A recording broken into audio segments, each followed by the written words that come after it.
Hey everyone, welcome to Talk Nerdy. It is Monday, May 30th, and I'm your host, Cara Santa Maria. Guys, I'm really excited about this week's episode, but before we jump into it, I want to thank those of you who made Talk Nerdy possible this week, including Phil T-Bear, Timothy Glover, Charles Payette, Jafe, The Honorable Husband, Gabriel Felipe Jaramillo Gonzalez, Ken Pfeiffer, Brian Holden, and Jeffrey Sewell. If you would like to support the show, just visit patreon.com/talknerdy and you can sign up to be a patron. All right, guys, this week I chat with the host of the Rubin Report. Here he is for the second time on the show, Dave Rubin. Dave, thank you so much for joining me today. Cara, it's always a pleasure. And if the people knew the technical stuff we had to do to make today happen, oh my God, we'd win some kind of award. We probably should anyway, I think, especially because we are two people that live almost in the same city but need to record remotely. Yeah, we have our reasons that we can't be together on this day. There are specific reasons that I don't want to get into. Which is totally fair. And so what we're doing now is we are following up. We did an episode of Talk Nerdy way back when. Honestly, I don't even know when you were on. It was like... I think it was June of 1986. I was 3 years old. No, I'd only been 2 years old then. Yeah, it was a while back. You were like one of my earlier guests, so I'm really pumped to be able to revisit our conversations. And I think we talked a lot about Golden Girls. We probably did. Yeah, that was at the beginning of Talk Nerdy for You, and it was sort of, I think, right at the beginning of when I started my show at Aura. So we were both sort of in new gigs, and things have worked pretty much, knock on wood, for both of us. So we'll see. know we've been really lucky, and I'm really excited about all of the changes that you've made, kind of having your YouTube channel, which used to be at the Young Turks, was independent, and now you're doing this great kind of video interview series at Aura TV. Why don't you tell people who are listening who might not have seen it what the kind of idea is of the Rubin Report?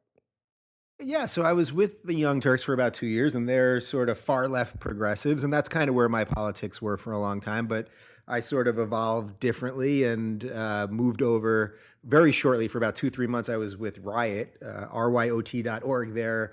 They were then shifting into like 3D video and stuff and virtual reality. So it wasn't quite the right fit, although I loved everyone over there. And then I jumped on to Aura, which is Larry King's digital network. And he started it with Carlos Slim, who is pretty much the richest man in the world, although that is not reflected in my paycheck.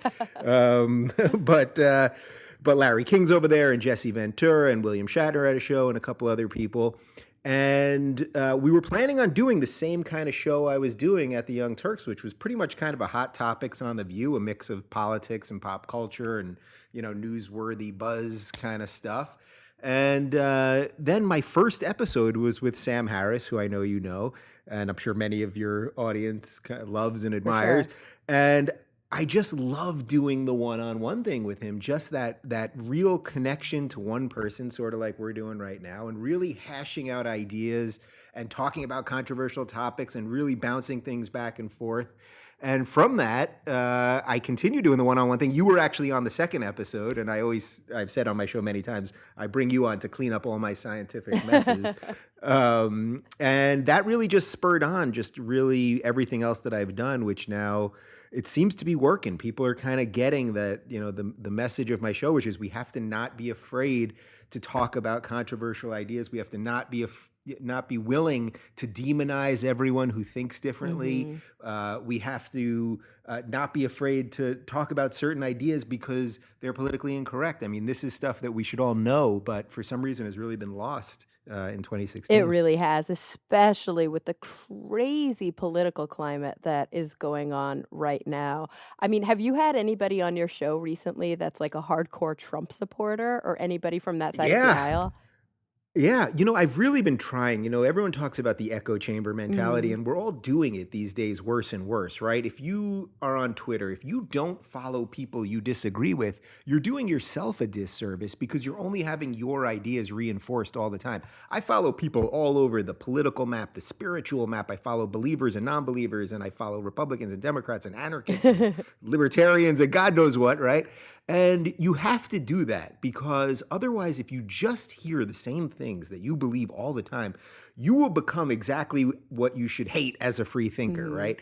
And so, yes, I've had Milo Yiannopoulos is probably the most well-known one. He's a huge Trump supporter, and I'm actually going to speak with him at UCLA tomorrow night. And he was just at DePaul University and had college kids coming up on stage and grabbing the mic and protesting him and all kinds of crazy stuff. And this is the stuff that's happening on college campuses more and more. They're so afraid with all this trigger warning stuff, all this safe space stuff, all this deplatforming of authors and speakers, that you become coddled to the point where if anyone says anything that you don't agree with, you think that's hate speech. Yeah.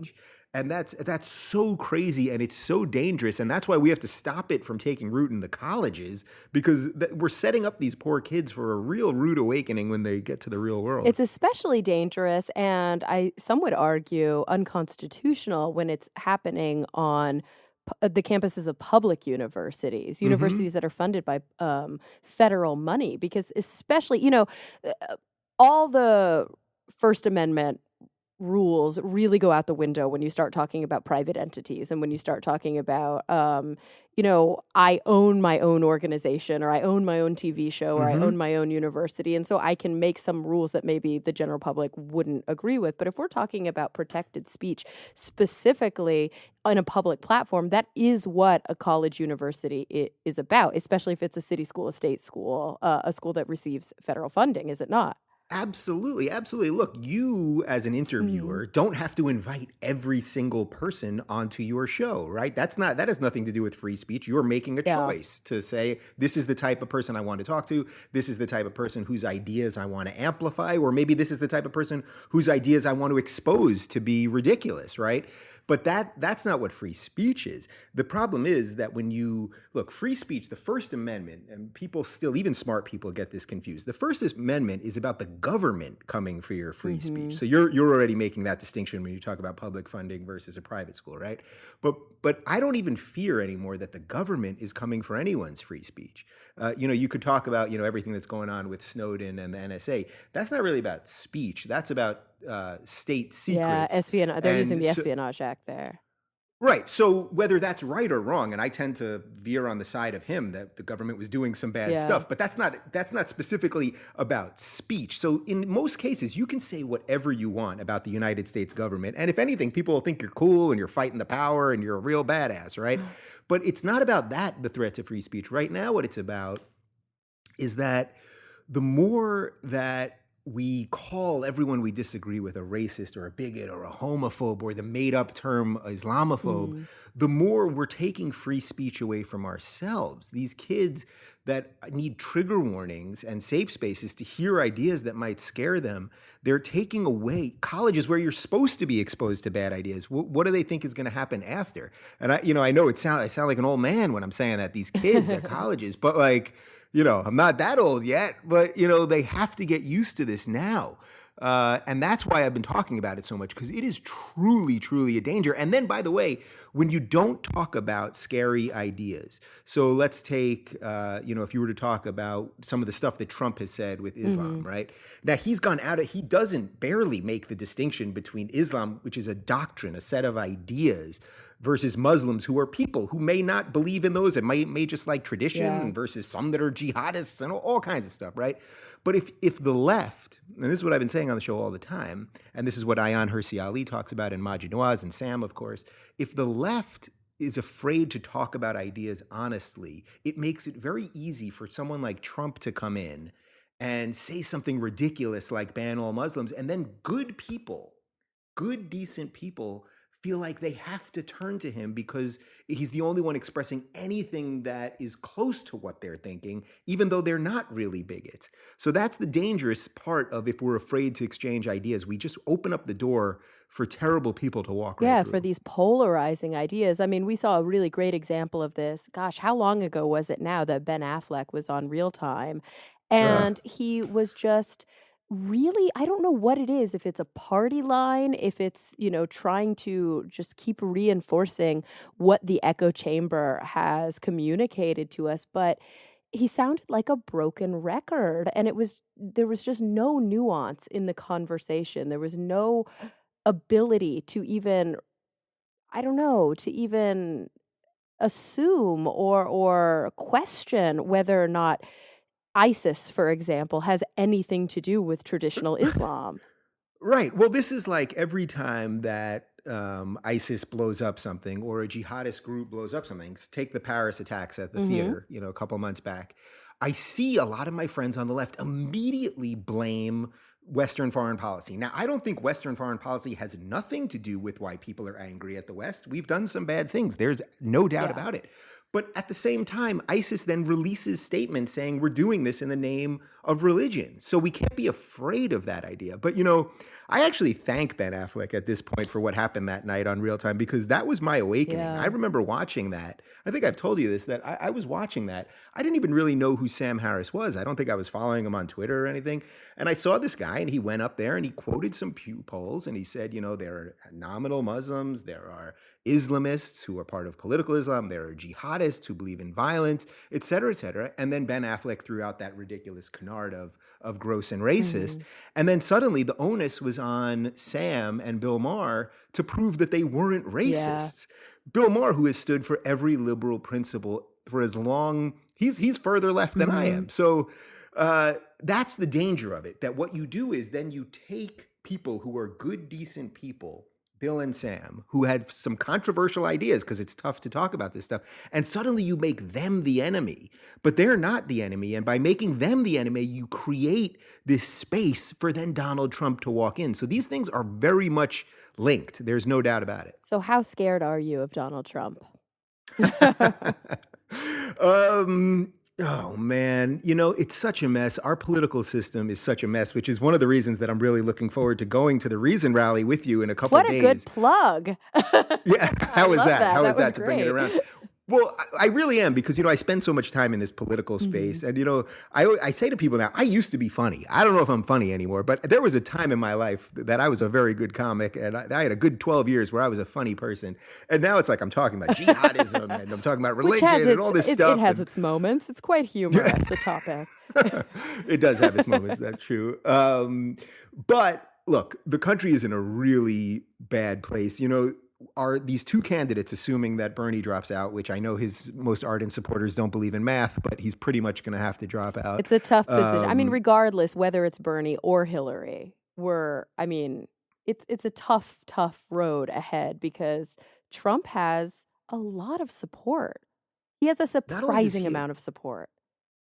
right now, he has either the most votes that a Republican has ever had in the primaries, or he's about to crack it and absolutely will blow it out of the water by the time California is done. So think about that. I mean, that's pretty powerful. Now, look, I get it. That's just a segment of the Republican Hmm. Party that can vote in these primaries, right? But it shows you something. There is something happening here. And actually, it's totally linked to what we've been talking about already, which is this stuff about free speech and about political correctness. He gets up there and he says anything, and he contradicts what he says the day before, and he says something terrible about Rosie O'Donnell or about Megyn Hmm. Kelly or this or that or about mentally handicapped people or whatever. And it's like people are so tired of feeling that they can't express anything, that they hear him say this and they think he's a hero Yeah, for it's it. like refreshing And to them. yes, and so even though I disagree with him on probably everything in principle, and probably everything in terms of how I want the government to work and what I want the president to represent and all that, I do understand why people are voting for him. And again, this is why I want the left to be better, because if they won't be, then they're going to hand it to these guys, whether it's Trump or somebody else in the Yeah. future. We need better dialogue, and that's why I try to do an interview show that's about And that dialogue. has nuance in it, that's not so polarizing. That's not so, maybe not even polarizing is the right word, but so binary. I feel like we're so stuck with these false dichotomies when we talk about these Absolutely. complicated issues. Of course, there's gray area in every complicated issue, and we're just being intellectually lazy lately. It's so nice to be able to have long form conversations where you can dive into the nuance. I have a quick random aside question that I Yeah. feel like I've been hearing a lot in, you keep up with politics, I think, probably much better than I do. I try, but it's never been, it's an interest, but it's not really, I think, a professional forte of mine. You're probably healthier mentally, so it's all right. Exactly. So do you think that right now, obviously, the race is not very tight between Bernie Sanders and Hillary Clinton. It's everybody who is looking at the numbers, as you said, is pretty confident at this point that Hillary's going to take the majority of the delegates and she will end up being the Democratic nominee. Do you think that the fear, or I shouldn't say the fear, but that the individuals, the diehard Bernie individuals who are so anti-Hillary because they're so anti-establishment politics may actually go to the right because Bernie will likely not get the nomination? Yeah, I do. I think there's going to be a shocking amount of them that vote for Trump just because they want to blow up the system at this point. And that's been my issue really with the way a lot of the Bernie supporters have been. And I don't mean Bernie himself. I've said this a couple of times. I actually like Bernie, the person, more than I like the way a lot of his supporters are behaving. Because a lot of his supporters, I'm talking about the mainstream ones, have painted Hillary to be this evil, warmongering neocon, blah, blah, blah. Now, look, she did vote for the Iraq War. Now, a lot of people did, including Joe Biden, who's the vice president right now. But they were lied to also by the Bush administration, particularly Dick Cheney and Donald Rumsfeld. So, but she did vote for it for sure. But you know what? She basically, there's no reason to think she would govern any differently than Barack Obama for the last 7 years. So most people don't think Obama's a warmonger. Now, ironically, he's been the longest serving president ever at war because we've been at war his entire administration. And I'm pretty sure if we had drone strikes happening over our heads, we wouldn't be happy with it, which is going on in Afghanistan right now. And we're back in Iraq and we're doing stuff in Syria. But it's true. That doesn't seem to be his legacy, even though, if you just change your perspective, obviously you could say as a president, he has been a warmonger, but many people don't see Barack Obama they don't see that as his legacy. No, they don't. And look, I don't think that should be his legacy because I think he has done a lot of good things. Yeah, and you could argue that he inherited all of this in a lot of ways. Sure. The inheritance argument like that, we could have like a 10-hour conversation on that because at some point it is on you, That's right? True. At some point. And look, Iraq, when George W. Bush was still in office, Iraq was having real elections. It was turning around. Now, Obama had the troops withdrawn. It was something that was signed by the Bush administration. But if we had wanted to stay and help mitigate some of the in-between time, we probably could, and maybe it wouldn't be this big of a mess. But of course, this is all, hindsight, whatever. Yeah. But to your question, the people that have painted Hillary as this evil monster, I think, are really doing a disservice to democracy because not only to democracy, but certainly to the party. If they just believe that they're Democrats, then they've done disservice because they are going to end up sending a lot of those people to Trump. And look, if your goal is just to burn the system down and just to blow up the system and change everything, then sure, then go for it, and that's your prerogative. But there's a difference, I think, between a structured revolution and pure anarchy. And I do fear, I know some Bernie supporters that are really diehard that I guess are less concerned about Hillary as a hawk, like as a quote unquote warmonger, and are more concerned about her as a very establishment, especially like anti-environmental candidate. I know a lot of people who really have a hard time with her association with big oil, which is not unique. It's just not what they want to represent the Democratic Party. So individuals that are more like environmental voters have a hard time with her, and also individuals that I think are more their single issue is about campaign finance reform. Obviously, I think that they see Bernie as a better example. I don't think Trump is going to fucking do anything about campaign finance reform. And I think that if the oil industry said to Trump, "Here, let us help fund your campaign," he would say, "Fuck yeah." Like it's not it's not that Trump is equal in that aspect. Just because he's an outsider doesn't mean that he is going to not become exactly what Hillary Clinton is. Right. I mean, that's the thing. We don't look, you never know. They all say anything to get So elected. true. That they simply all do. And people really need to understand that. When Obama was running, he kept saying, when we do health care, Obamacare, we're gonna have all open door meetings and we're gonna put it all on C-SPAN and you'll be able to watch all of that. Well, then we know that obviously not only did that not happen for 1 second, but there were all kinds of shady deals made with senators who were retiring Mm-hmm. and all kinds of crazy stuff, right? Obama has prosecuted, I almost said persecuted, but a little bit, I guess, prosecuted more reporters than any other president. So they all will do anything to become president. And yes, look, Bernie, when it comes to the money in politics thing, obviously is the best. But at the same time, at some point, when the math becomes inevitable, you have to start cutting your It's losses, like I Nader. think. It's just like Nader. I mean, I think a lot of us were really, really excited about Ralph Nader and about some of the ideals that he really stood for. But at a certain point, when you realize they don't have a chance.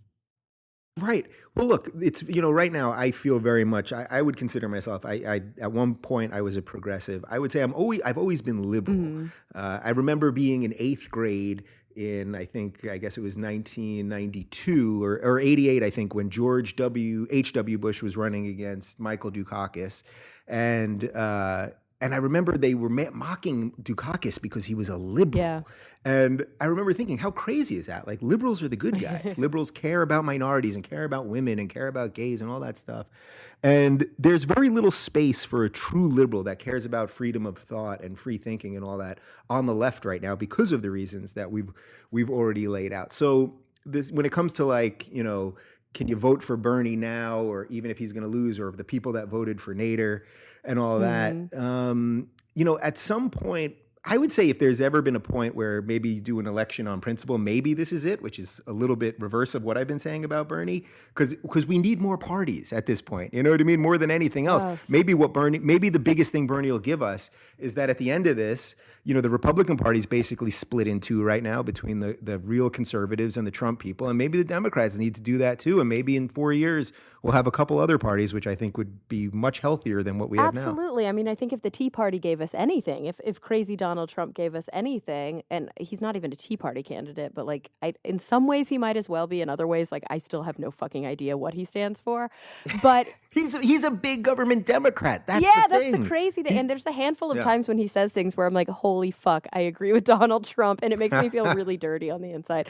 But if they gave us anything, it's that the right, at least right now, is splintering. And you see this growing group of more moderate Republicans, more traditional Republicans that are fed up with being, I think, associated with the Tea Party and the far right and wanting to reestablish what it means to be an establishment Republican. I think Mitt Romney is a good example of that. And if we could see that kind of change happening on the left, in the opposite, a pulling away from the establishment Democrats, and a formation of a more left-wing version of the Democratic Party. Cara, my favorite phrase on Twitter is this hashtag regressive left. And I've been saying for months, if the liberals, if the actual real liberals who are truly for equality, truly for taking in information and analyzing it and then making decisions on that, if those classic liberals don't stop this regressive part of the left now, then the left will split. Now, I think it's actually happened already. I think the split is here and now. But you hit on something earlier about this fear that we have of nuance and to debate ideas and things like that. And I remember when I had you on my show in September, one of the things I asked you about was abortion, and we sort of went back and forth for about 10 minutes. And that's one of the topics where people go completely bananas, where if you're on the right, you say that everyone on the left hates babies. And if you're on the left, you say that everyone on the right hates women. And it's that's just not true. That's not true. And it's silly. And it's we should be able to have an honest discussion about, I believe I'm pro-choice, but I can understand why someone would say, at 7 months, at that point, that is a living being in there, and that having an abortion is murder. But then does the government have a role to play in taking care of that child if you're going to force the person to have the child? We have to not be afraid of those very complex issues, and that's what we're completely afraid of. Yeah, it's, there is a big difference, I think, between personal I would say, moral and ethical viewpoints, and taking those viewpoints and spreading them across an entire society. I do think, when I was young, I don't know if it means I was more liberal or if it just means I was more cynical when I was young, but I had a real problem with legislating morality. And I think it was maybe my Mm-hmm. rebellion as a young atheist against Christian privilege in this country and against the things that I knew about how legislation has often been dominated by Christian privilege. And I remember writing a philosophy paper in early college about seatbelt legislation and how I had a really hard time with seatbelt legislation because it took choice away from individuals. As Mm-hmm. I've gotten older, I've started to understand, or I've started to evolve my own viewpoints in such a way that I think that the only point of legislation is morality. And that the reason that we have laws is to protect individuals and to make ethical choices, really hard moral and ethical choices about how a society should be run in a healthy way and about how individual liberty should be protected. And those are moral decisions and things. Wow, Cara, that's a very libertarian It point of is very view. libertarian. Well, yeah, I'm Yeah. I'm a fucking horrible liberal, right? Because I'm pro GMO. It's like I confuse everybody.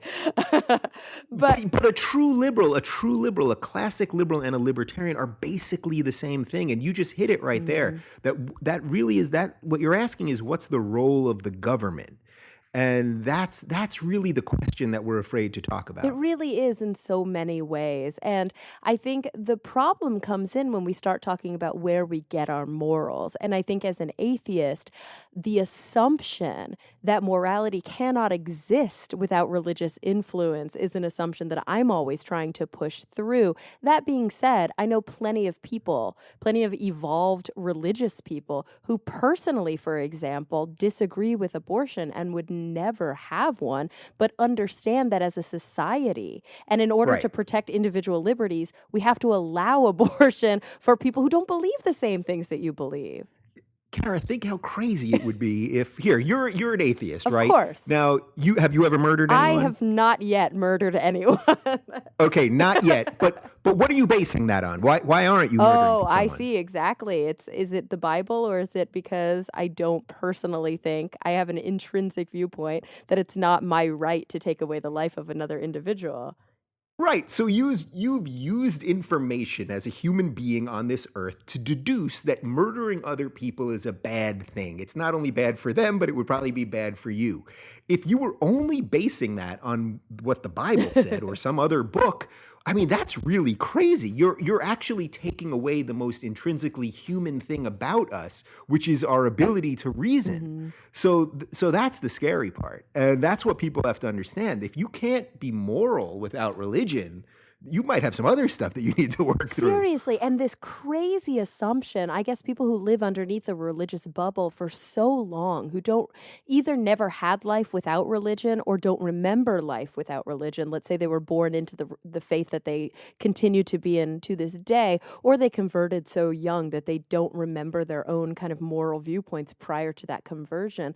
The bizarre belief that somehow not having a religious conviction bankrupts you of any personal reason or Right. agency is a very difficult conversation to have, and it's a very difficult bridge to cross with those individuals because it's so fundamental to almost everything that is built upon it.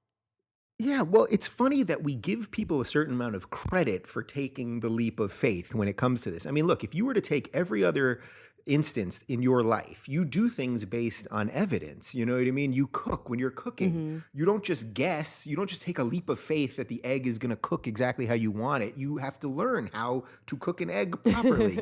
I probably could have used a better No, example than an egg. it's good, it's A little more simple. intricate. Yeah, it was simple. Okay, there you go. So why why would you not use the same amount of reasoning for the biggest question of humanity, for the biggest question of the universe, which is what are we doing here? Why do you get credit for saying, well, I've just decided to believe in something? That's not something you should get credit for. Now, look, I don't care. I know some atheists, and I've had David Silverman on, who I know you know from American Mhm. Atheists. And I had him on the show a couple weeks ago, and Paul Provenza, who's also an atheist. And, David is much more, I think, anti-religion than I am. My personal belief is you can believe in whatever you want. And as long as you don't push your beliefs on someone or try to behead the non believer, then that's up to you. I don't need to tell you how to live your life. I'm just living my life the way I want to live it. That's really as simple as Hmm. that. But we shouldn't give credit to people who've just decided to make something up. And that's really what people are doing. And that's okay if you want to do it, as long as you're not harming And the anybody. problem is it's built in within the structure of religion. We often talk about religion as if it's just something that passively happened. Like all things being equal, religion just forms. No, this is an Right. active path that individuals, oftentimes individuals with a strong megalomaniacal bent, individuals who are utilizing it in terms of, there's been many, many situations where religion and government are inextricably linked, especially historically, but even to this day. Religion has often been used as a means for either providing some sense of stability or social control in a culture. So this idea that these things just happen is, I think, really naive. This is these types of legislative decisions that have been made. These are specific choices that have been made by individuals with a goal in mind. It's agenda driven. And so just like you were saying, this idea of can I or I'm just going to take a leap of faith and I'm going to be almost like applauded for that. The gross thing is that is central to the way that many of these religions were built. It's part of the Absolutely. dogma that just reinforces it. Absolutely. And that's why defending atheists in all of these closed societies is basically the most important thing you can do. In all of these places where women are treated horribly and gays are treated Mhm. horribly and other religious minorities are treated horribly, not that I'm here to defend religion, but when the people who practice it are Sure. treated horribly, not the ideas of it, but the people who practice it peacefully are treated terribly, we have to stand up for atheists wherever they are, because guess what? Any society, I'm pretty sure I can say this empirically, any society that treats their atheists well, guess what? They're pretty much the ones that treat all their minorities well. Not perfectly. We've got problems here. We have problems with religion, and we have racial problems and wealth, income disparity Mhm. problems and all that stuff. But if you treat your atheists well in any society, you've already started to do something Yeah, good. and we don't. It doesn't mean you have to destroy religion altogether if some people need it. But if you treat these people well, you're saying, I'm a society that is okay with some free thought. And that's how you expand what being a human is all about. Exactly, and I think that's why it's so important that in America that we be the leaders of this movement, and we don't have a good track record of it. Now, granted, it's not the same as it is in Saudi. I would never compare us to Saudi. Obviously, Right. their civil rights abuses are leaps and bounds beyond ours. So that said, we don't have the best track record for. I think maybe we have legal protections in place for atheists, the same as we would hope that we do, but we don't have a good track record for, openly atheist individuals having any chance of getting elected. We don't have a good track record of having legislation in place that doesn't have sort of a tinge of religious preference. Like we have a Well, look at Bernie. I mean, look at Bernie. I would guess that if you really got him to say what he truly believes, I'm pretty sure he's an atheist, because every time they ask him about religion, he says, well, I believe that humans are all connected and yeah. treat the. Like, he's just giving you some standard But old the problem is stuff. he's not But allowed to say he's an atheist because if he does, then he won't get elected.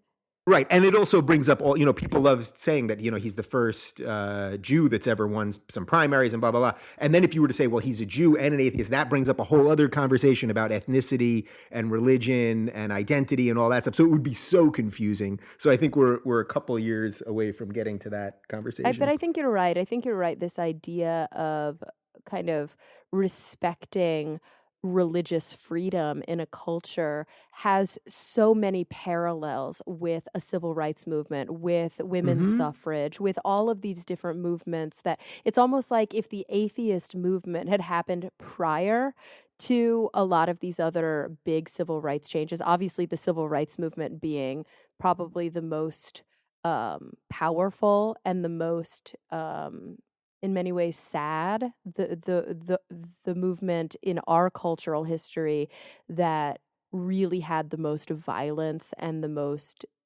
just death and destruction associated with it, but following in the footsteps of the African American civil rights movement, the women's suffrage movement, the LGBTQ rights movement. If the atheist movement had happened prior to all of those things, it may have actually paved a way for those things to change more quickly. It's almost strange that it's kind of the last big civil liberties push that we're seeing in this culture, because all of those other things are linked to the idea that if you choose not to be a believer, that your morals don't have to be founded in that.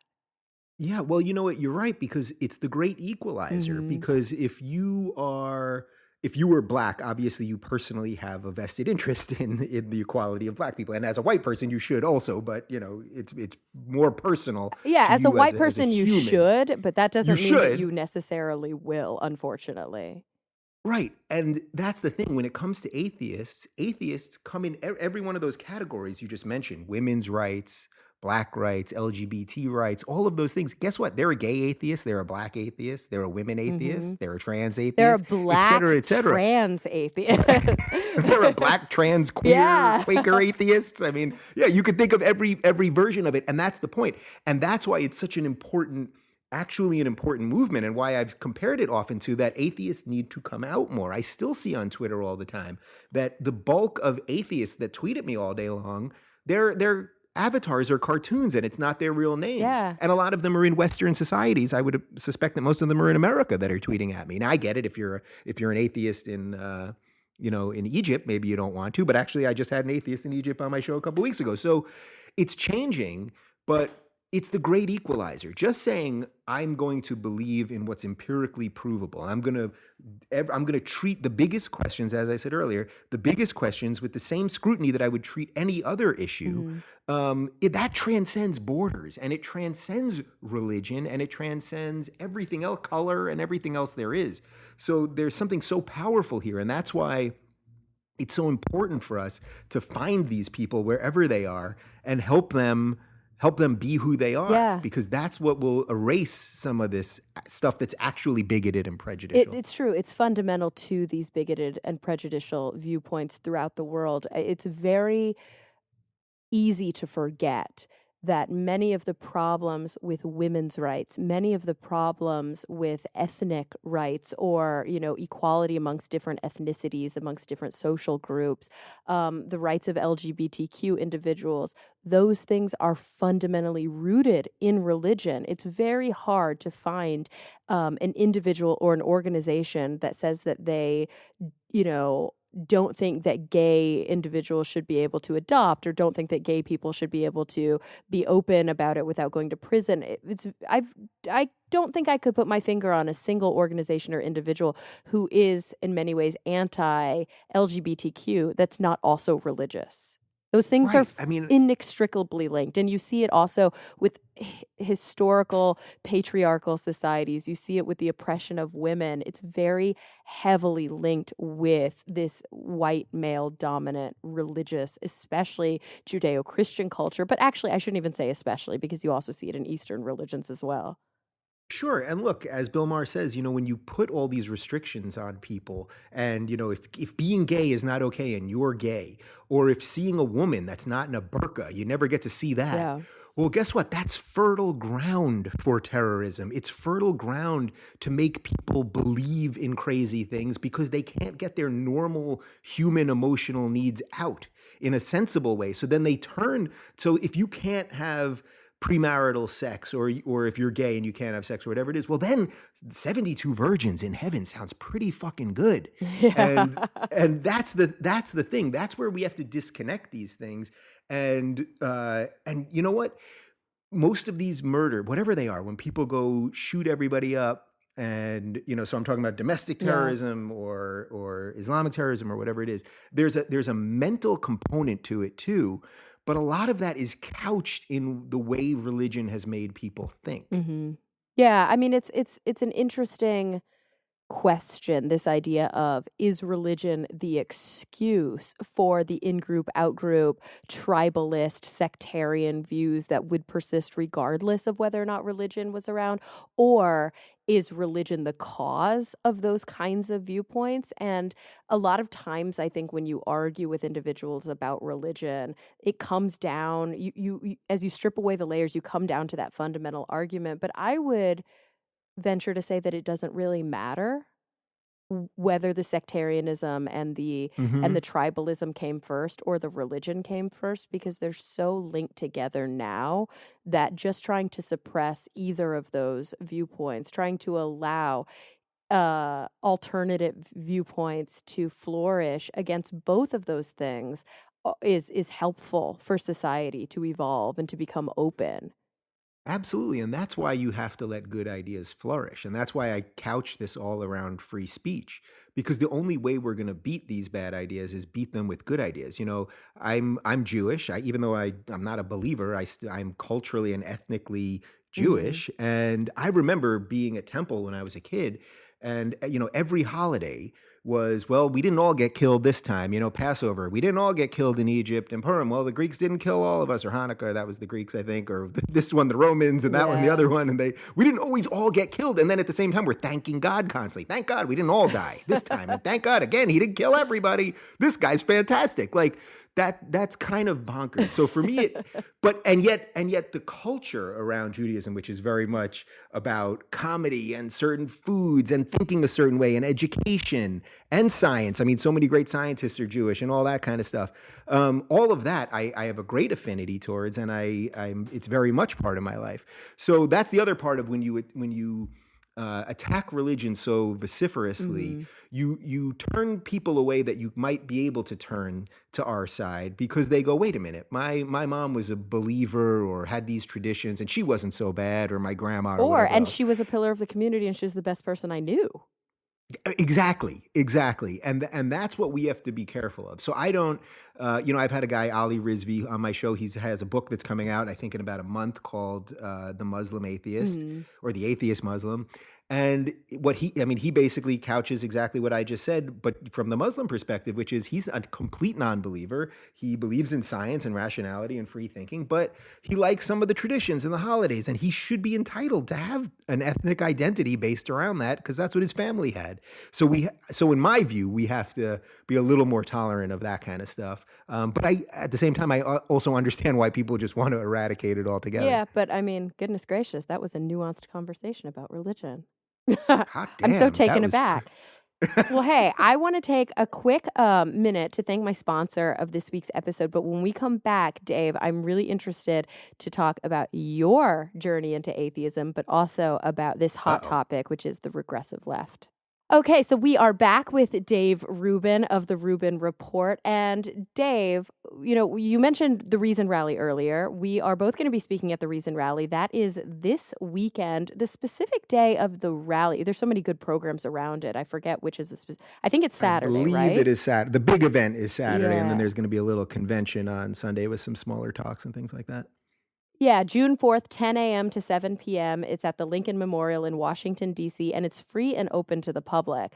Now, I didn't go 4 years ago at the first ever Reason Rally. This is the second ever Reason Rally, and I guess from what I gather, this is just a great big gathering of individual secular thinkers, whether they're atheists, humanists, free thinkers, however they want to describe themselves. Basically just individuals who support the separation of church and state, individuals who think that you don't require God in order to be a good moral person, and individuals who think that public policy should be evidence-based, just like all of the things that we were talking about earlier. If you're one of those people, you should come to the Reason Rally on June 4th and join us, because apparently last time there were like 30,000 people there. It's a huge gathering of like-minded people, which is pretty cool. So you're coming. Yeah. I'm going to be there. A bunch of other great speakers like Margaret Cho and Kelly Carlin and Bill Nye and James Randi and a lot of really cool people, Carolyn Porco. Do you know what you're going to talk about yet? I don't know exactly what I'm going to talk about. I have some general ideas, and it's probably some of what we've already been talking about here. But I'm looking forward to just being around people that care about this stuff. because, Yeah. I spend too much of my day seeing what's going on Twitter and watching CNN and checking out the news. And everything about our dialogue in this country has been dumbed down to the point that, yeah, we're left with this Donald Trump option. And it seems rational to people. It seems acceptable and okay. And the idea, everything that you just said describing the Reason Rally, people that want evidence-based policy, things like that, that's just all we're asking is that we live by the laws of the land, that we Mm-hmm. write laws based on factual things, that we look at evidence and say this is the best way to build a road system, or that climate change is real because of this or that, or whatever else it is, that we look at things from real provable ways, and then we say, now how do we make a better world, a better country, and a better world? And we so don't do that normally. So I'm just looking forward to being around the people, and I think the inspiration will just it'll just pop, because it's going to be very refreshing to have my brain actually expanded instead of stunted. Absolutely. And this is coming from two people, guys, who live on the West Coast. I mean, we live in Los Yeah. Angeles, where there are a lot of enlightened individuals, also a lot of like woo-woo, Mm-hmm. crazy, anti-science individuals. But for those of you who are living in pockets and regions in the Bible Belt or in the Midwest where you don't even know other like-minded individuals, you've never even met other atheistic thinkers or people who are overt and open about being atheist, this is such a great opportunity to come and meet people who, have those same viewpoints and rally together and try to put pressure on your representatives in Congress. There's a whole program where you can go to the Hill and you can try and make sure that your voice is heard. These kinds of things are just so incredibly important. So I know that, Dave, we were texting or maybe talking offline one day, and you had mentioned to me, prior to coming to the Reason Rally, that I always just kind of knew you were an atheist or just kind of assumed you were Yeah. an atheist, but I'm not sure I ever actually heard you use the word atheist on air. When did you first come out and actually use that term, I mean, atheist? believe it or not, it's only about 6 months ago, and I'm 39 right now. I'm going to be 40 next month. And, when I was doing my show at TYT that you were a frequent guest on, a lot of the times that I would have you on, I'd purposely try to find an atheist story, because I always thought these things were interesting. And I had two or three other atheists that were my go-tos, but you were always my number one. And Aw. and you still are, whether you like it or not, you still are my number one atheist. But I always, it seemed to be the default position to me. So I never really hmm thought about it in that, oh, this is so specifically how I think, per se. It just seemed, as I said earlier, that I would base the biggest questions in the world the same way I would base any other question in the world. And I would have shows about atheism. And I always considered myself, people say I'm a friend or an ally of the LGBT community. That's sort of how I viewed myself. Like, oh, I Ah. know a lot of atheists. I like atheists. I very, very rarely hear atheists say anything prejudicial or bigoted. They seem to base their thoughts on the same things that I base my thoughts on. So I never really thought about it. And then I had you on the show, as I said before. It was the second episode at Aura. And then about a month later, I had Milo Yiannopoulos on, who's the Trump guy that I mentioned, Mm. and we started. And he really is against atheists. He thinks they're all whiners and babies and blah blah blah. And we got into it, and it was really the first time that I ever flat out said it on air, because I felt on the defensive suddenly. And then I was like, all right, well, Yeah. I have to sort of make a real statement here on the way I view the world. And I said it, and it doesn't change anything. It doesn't change anything. And believe me, if tomorrow Moses showed up and he split the ocean at Santa Monica Harbor, I could reevaluate. But until then, if It's yeah, interesting. Yeah, it's like, and it's funny because it doesn't change anything for you personally. For the person who says the words, it can. Obviously, we know if you're living in a closed society, even if you're living here in America, I always try to make sure that I make this point. absolutely, If you're living, deep in the Bible Belt and it's unsafe for you to come out and you'll be putting yourself at risk, nobody has that expectation of you.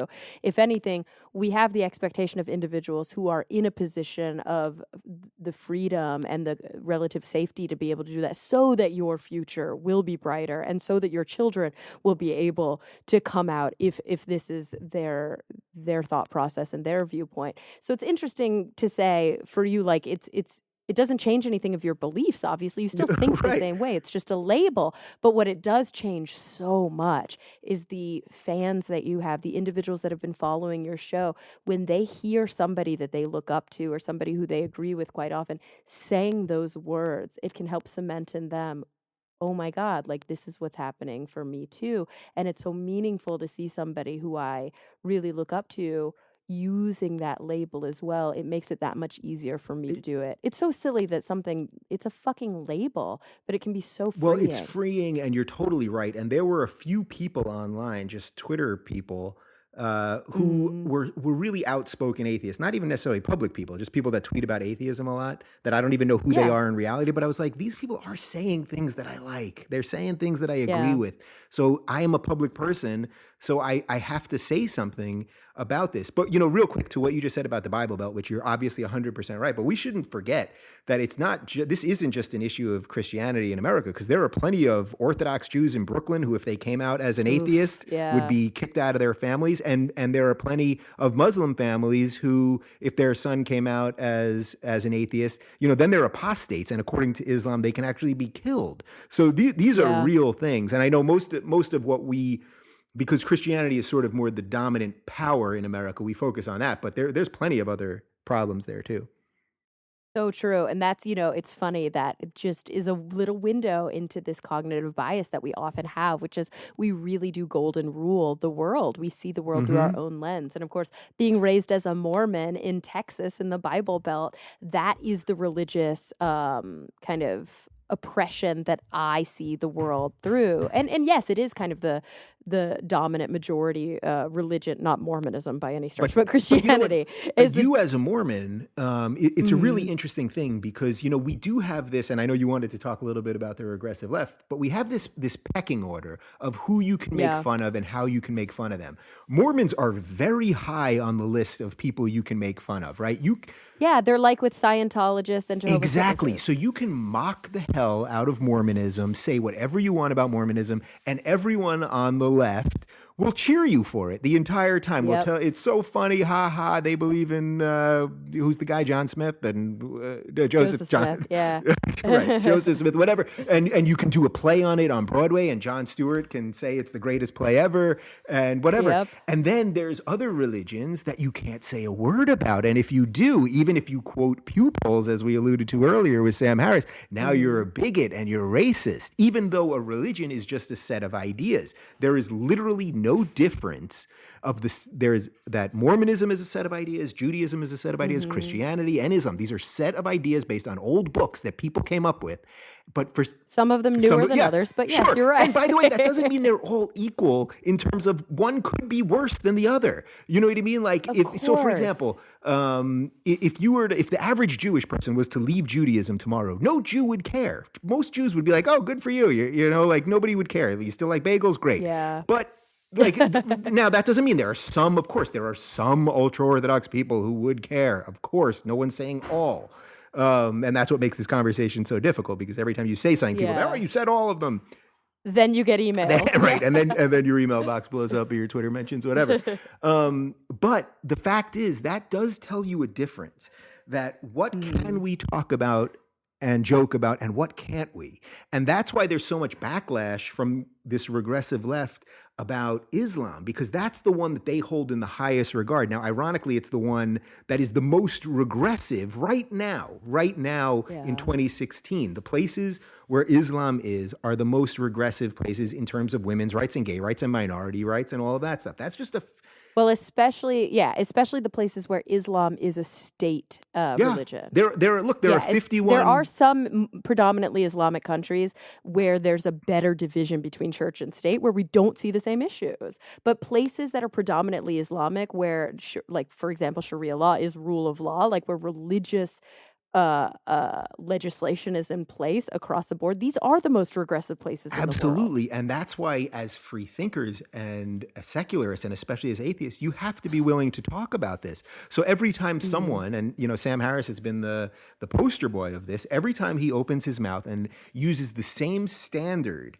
of evidence on Islam that he would use on every other religion. You know, he's written a lot more about Christianity actually than he has about Islam. He wrote a letter to a Christian nation. Guess what religion it was about? You know, but nobody cared about that because you can go on Saturday Night Live every week and mock Christianity just the way you can mock Mormonism and all that, right? And that's all fine. And that shows progress. Yes. The fact that you can mock these things shows that they are abundant in a progressive society. That's the point. And by the way, Cara, that's why the cartoon stuff is so absurd. Listen, if you believe that in your religion that you as a person, as a believer, can't draw that cartoon, well, then don't draw it. But if you say if someone else, a non-believer, draws this cartoon, I'm going to kill them or hunt them down or make their life otherwise miserable. Well, what else should we then concede to religion? Because that's what happened. Remember, after Charlie Hebdo, I had a lot of my friends on the left, and this is where my awakening really started. This was, you know, it was around the real-time thing, but it was also this. I had a lot of my friends on the left saying, well, you know what? They just shouldn't do that. They just shouldn't do that. And once you give ground, once you give an inch, you're already saying we've lost. Because guess what? The same people who don't want you to draw Muhammad, they're not okay with gay marriage. So should we not have gay bars then? Would that, we don't want to upset them. You know, should we not should women not wear bikinis because, you know, they'd rather them in burqas? And that's the flaw of this regressive ideology. It's such a huge flaw. In the name of tolerance, they actually become incredibly intolerant of the minorities within minorities, of the people who are the most important to help. And once I had the awakening about that, everything else becomes pretty crystal clear. So I have a question for you about the regressive left, which I often struggle with, right? Because I've been like, not blamed, but I've been like accused on Twitter before of being a member of the regressive left, or I've been accused of being, what do they always call you? And they see it as an insult, like an social justice warrior. Social justice warrior. Yeah. And so, and to me, it's crazy because I think in many ways across the board, the conversation that we've been having about the regressive left right now is a conversation that I often have. I don't use the terminology, like the hot button terminology that I think really gets people excited and gets people saying, oh, you're one of me versus you're not one of me. We're in the same group. I don't use the term regressive left very often, but First Amendment protections are incredibly important for me.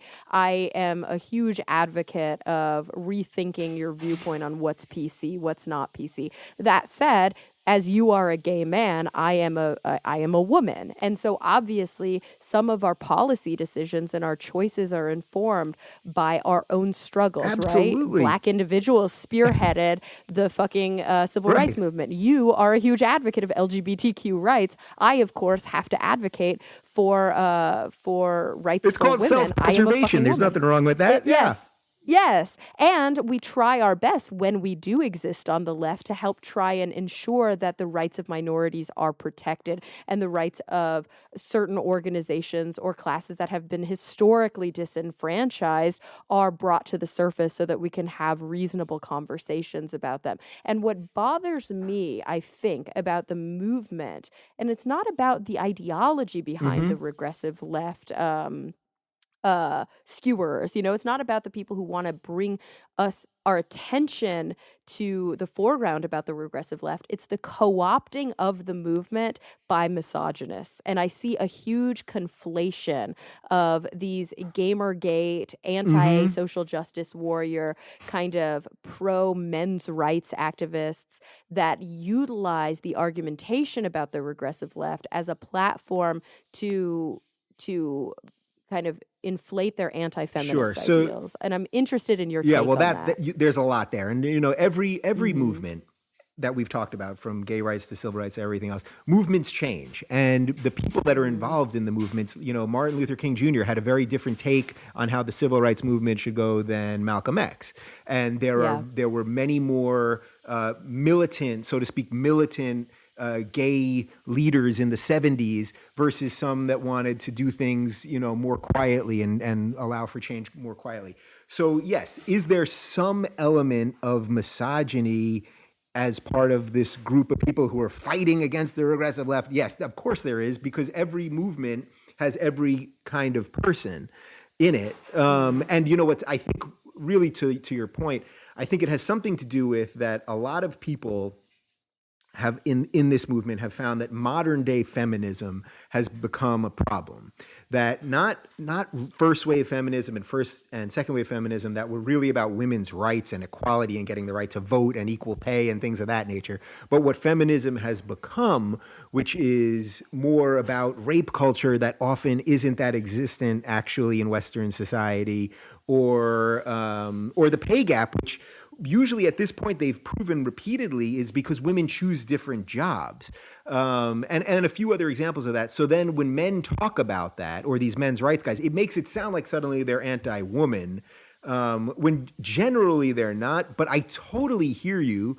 And just as far as the phrase itself, regressive left, like I'm very proud that I had a little something to do with popularizing it. And this I think this is a rot of the mind on the left, and it needed to be addressed. And that's why I've hit it so hard as I have for these last few months. I've actually been trying to back away from the phrase itself a little bit because I don't want it to become just a pejorative like racist, bigot, homophobe, and whatever. I don't want to use it to silence as an insult. Yeah, and that's you do start to see the evolution of that happening. Like I've definitely had individuals on Twitter, if I tweet something about, oppression of women, or if I tweet something about trying to improve the status of like women in STEM careers, I might get like these kind of crazy men's rights activists coming out and calling me like, well, you're just a member of the regressive left. And it's like, what the fuck are you talking about? That's probably a better example of that Twitter is not all reality, right? Like, you know what I mean? Like people sit on Twitter anonymously all day long and they say things that they would never say to your face in reality. And so you have to couch a little bit of that with just that, right? These are just people sitting at home just, Cara, by the way, you put your name out there and your face and your beliefs out there. So you're a very easy target, as am I, right? Of course.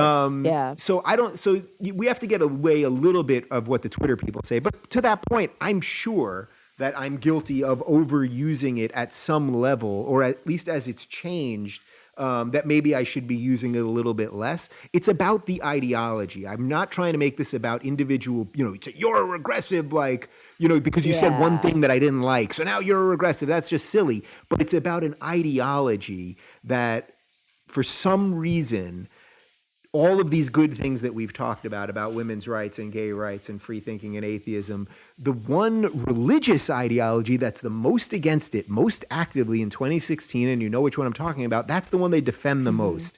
And that itself is regressive. That is not progressive. Absolutely. And I 100% agree with you on that point. And I think I would just urge you, as in many ways an architect of this movement, and as somebody who has, I think, a lot of sway when you talk about these things publicly, to really look at the nuance and explore, because I would push back a little and disagree with you a little that maybe we shouldn't minimize the individuals within the movement, whether we want to use the term regressive left or not. We shouldn't minimize the individuals within the movement that are overtly anti-woman. I do see a big kind of trend in this direction, and we shouldn't say, let's not paint it with a broad brush. Of course we don't want to do that, but we shouldn't also just say, it's one or two squeaky wheels, let's not worry about them. Because the last thing I would want to see happen is what I actually do kind of see happening, which is that this individual group with a strong ideology that is in spades, like exactly not what you're trying to accomplish, starting to co-opt that. Yeah, well, look, about a month ago, I heard on Fox News this guy, Greg Gutfeld, say the regressive left. And on one hand, I was like, wow, like this thing's really bubbling up to mainstream. And then at the other point, I was like, oh, God, this is terrible because now it's being co-opted by the right. And that's not what I want either. And, that's part of any movement, any political movement, any ideological movement or philosophical movement. Things change. And of course, look, you're a woman, so you're going to see things that I don't. And I know you and I trust you and I believe you. So I'm sure there's evidence of what you're saying in a way that I just simply don't see it. And that's why it's important having these conversations. So I can be aware of that and you can be aware of it and the listeners can be aware of that. Yeah, and that's why I think nuance in this situation is so important. I would end with the thought that, I mean, just look at, if you don't know much about the background, dig into it, read about it. I'm not going to soapbox anything, and I'm not going to tell you what my perspective is, although I'm sure you can guess it, and you can look back through any sort of tweets. But if you look at something that happened recently with Nexus, the New England Conference on Science and Skepticism, which is the organization of the Skeptic's Guide to the Universe that I work with, but I am not on their board. The decision that was made around Richard Dawkins speaking following a tweet and blah, blah, blah, blah, blah, and the conflation and the confusion between having this this anti-Islamophobia viewpoint mixed in an inextricable way. I've just said that 5 times so far on the podcast. It's the word of the day, apparently. Mixed in with this anti-feminist, anti-woman viewpoint. It's like when you start to try and tease these things out, it's nuanced and it's complicated. And the individuals who kind of pushed back in a very binary way, who said, this is absolutely wrong and under no circumstances should this ever happen, versus those who say this is absolutely correct and you absolutely did the right thing. I can attest to the fact that when the board was trying to make a decision about this, it was not an easy decision. Yeah. And this is what we see often in politics. This is what we see often in these complicated decision-making positions. That, I mean, this is why I think it's so easy for us as citizens to look at our elected officials and go, he fucked us, or he's doing the right thing, or rah, rah, this is how they approach foreign policy, or this is how they're approaching domestic issues. It's like, it's never that fucking easy. But again, that's why. So wait a minute. So you're saying if you vote for Hillary, it doesn't automatically mean you're a warmonger? I can't believe it. Like, exactly. But real quick on the Islamophobia thing, and then quickly on the Dawkins piece, the phrase Islamophobia, first off, this was a phrase that was coined by the Muslim Brotherhood in Egypt. Of course. That is not a real word. A phobia is an irrational fear.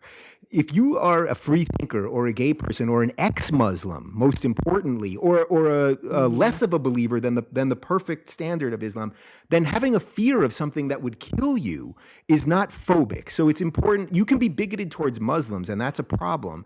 But the word Islamophobia is really being used in a really terrible way, and it was designed to spread like that. That's number one. And number two, yeah, it's propaganda. Like, first and foremost, the term is propaganda, and the fact that we've utilized it as liberals is really dangerous. Also, half the time we're not even talking about, quote, phobia. We're talking about intellectual disagreement. Of course. No one says you're a Christianophobe, right? It's so yeah. We have to remember that. And then just real quick on the Dawkins thing, it was about that YouTube video that most of your listeners probably saw, or maybe they didn't, so look it up, because I'm so sorry if we're like being really esoteric. So basically, it was a video, a cartoon that was really trying to show the way that Islamists and feminists have sort of been in bed together, that often feminists will excuse horrible treatment of women if it's done in the name of Islam, where they would never do it in the name of anything else. Now, you may disagree, but I agree with that premise. The problem was that apparently the woman in the piece was actually based off a real woman. So when Richard Dawkins tweeted it, I guess he didn't know that at first. So he wasn't trying to make it about the person. He was trying to make it about the idea, which is something that I think most of us good people on liberals try to do. It's about an idea, not a person. I personally, of course, would not have deplatformed him. Yeah, and even beyond that, I think that my biggest take on it was that if you don't know anything about this issue and you're coming at it naively, which the vast majority of people are who click on a tweet, it's not even that apparent when you watch the video that that's what it is indicting. The video does come across as a very anti-feminist video, like a very anti-woman video. If you read about it and you start to understand context and you start to look at it in a much more nuanced way, which is what we're advocating for, then you can start to have these kinds of conversations. Unfortunately, I think that the decision, I cannot speak out of turn for the group, but sometimes the decisions that you make to disinvite a speaker or to not have invited a speaker in the first place, or all of these complicated, difficult decisions and it was handled poorly, and there was an apology that was sent, and he was ultimately re-invited to talk about these very issues, but then he had a stroke, unfortunately, and wasn't able to come. Maybe he wouldn't have anyway, but the unfortunate thing is that oftentimes what we're left with is decisions made based on reactions. It's I think it for many people with Dawkins, it's less about whether or not you agree with his ideology, and it's more about whether or not you think that he's just really bad at social Yeah. media and makes really stupid decisions that alienate people. And if you implicitly are, you are kind of implicitly endorsing those kinds of decisions if you invite somebody to be a speaker. Of course, they never should have invited him in the first place if that was a Hmm. real fear. And as a private organization, like we talked about earlier with First Amendment rights, that's your I love that you choice. said that. I It's love a that you said that because that's what it's about. You have to have your thoughts, not only react to other people. And when I was very much in the Mhm. progressive politics world, I felt that 90% of the time it wasn't about what you stood for. It was just about everyone that you hate and everyone that you're against. And Yeah. that didn't strike me as a particularly enlightened or bright or even effective way of trying to make the world a better place. That is so insightful. Like, you have to have your own agenda and your own ideals and fight for what you Hmm. truly believe in. And if you're always freedom fighting against the boogeyman, then your own identity is going to be really splintered and really factioned. And there are situations. I mean, right now is a perfect example. We need to stand up to try, and this is me, this is me soapboxing and this is me proselytizing a little bit, but we need to stand up to squash Donald Trump and to not allow him to win the general election in November because it will be detrimental to our country, not just domestically, but internationally as well. And so there are times when you have to band together to fight against a common enemy. But in times of peace and in times of thoughtfulness and intellectual flourishing, that's when you have to have your own ideas so that later you can identify who the bad guy Exactly. And you know is. what? If you want to, this can be my closing statement. If you want to beat Yes. Trump, you don't beat him by protesting, blocking roads to his rallies, which people did a couple weeks ago. And you don't beat him by burning cop cars, which they did a couple weeks ago at one of his protests, because that just makes people want to vote for him more because they go, whoa, the left is out of control. Trump will save us Yeah. from that. You know how you beat Trump? You beat him with better ideas. You expose all the things that he said every which way. You say this, you attack that he doesn't seem to have a moral center and all of those things, but you don't silence the free speech because believe me, those people that were driving to a Trump rally that day that got stopped on a road, I think it was in Arizona, and couldn't get to the rally, their wherewithal to vote and for support for him was multiplied many times over. It was not squashed, and many people watching it on TV felt the same way. So you always will beat bad ideas with good ideas, not by silencing the ones you don't like. Absolutely. All right, Dave. That was a great note to end on. And for those who I think were inspired by that note, let them know where they can find your show and where they can find you in social Yeah, my media. branding guy's good. So it's YouTube. Well, I'm losing my voice at the last second. How did that happen? It's youtube.com/Rubin Report, RUBIN, and I'm Rubin Report on Twitter and Facebook.com/Rubin Report and Instagram. And I think I'm on Snapchat, but someone else does that one for me. I just can't take it. And find me and you if you're out at Reason Rally. Come find us and say hi, and maybe we'll get a drink or talk life or see what Yeah. happens. So much fun. Well, Dave, thank you so much for taking the time. This was a really enlightening conversation, as My always. pleasure, and I'm gonna have to go to DC to see you. Ironically, we're doing this. We I live like 6 miles apart, but I'll see you in DC. Yeah, I'll see you in DC. And everybody listening, thank you so much for joining me week after week. I'm really looking forward to the next time we all get together to talk nerdy.